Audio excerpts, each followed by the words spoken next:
Bonjour les amis, Marc Mailloux encore avec vous pour partager 3 petits versets de l'Écriture sainte aujourd'hui, dont le premier se trouve dans le livre des Proverbes au chapitre 20, le verset 19. Celui qui va colportant des racontards trahit des secrets. N'aie donc pas de relation avec un bavarde.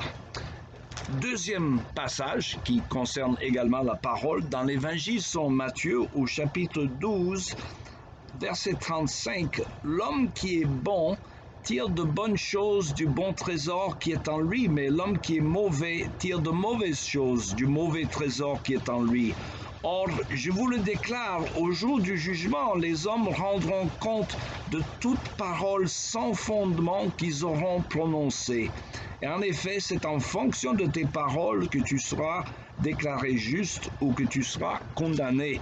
Et enfin, une dernière parole concernant toujours la parole, dans l'épître de Paul aux Éphésiens, au chapitre 4, verset 29, « Ne laissez aucune parole blessante franchir vos lèvres, mais seulement des paroles empreintes de bonté. » Et j'arrête la lecture là. Vous savez que ma femme a un talent, ou plutôt un don plutôt rare que les gens apprécient beaucoup. Elle sait bien écouter les gens et surtout, elle a la sagesse qui vient de la crainte de Dieu. Elle est très discrète.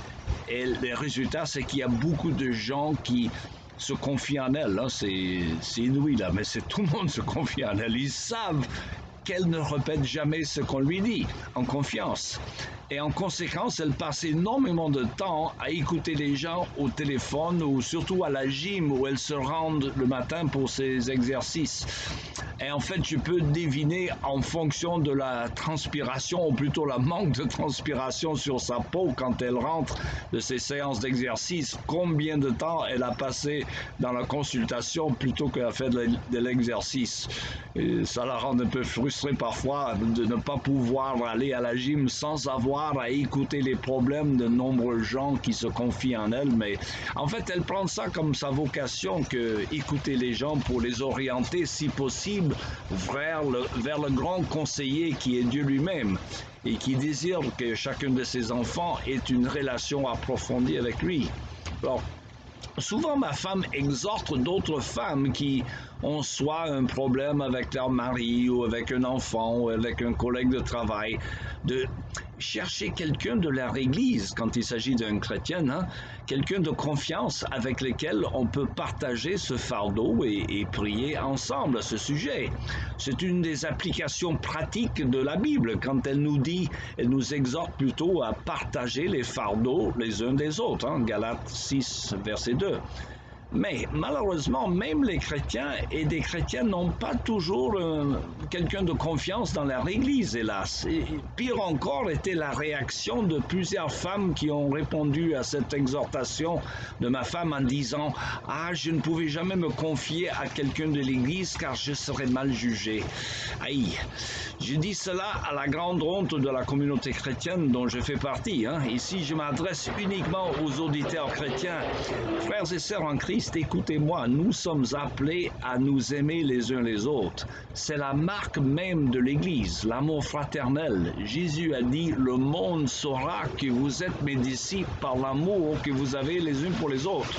Or, l'une et sinon la grande obligation de cet amour fraternel, c'est que nous portions des fardeaux les uns les autres en nous encourageant. Soyons donc discrets et pleins d'amour les uns envers les autres, car nous avons tous besoin de quelqu'un en qui se confier. Je disais la dernière fois que l'Église, c'est un hôpital pour les malades, c'est pas un musée pour les saints. Donc il faut savoir discerner entre les paroles qui sont publiques et celles qui sont dites en privé ou confidentielles. Il ne doit pas y avoir des bavardages parmi nous. Je me souviens d'ailleurs d'une pasteur à Marseille qui m'a dit une fois que d'après lui, les bavardages ont causé plus de tort à l'Église que la fornication. Aïe.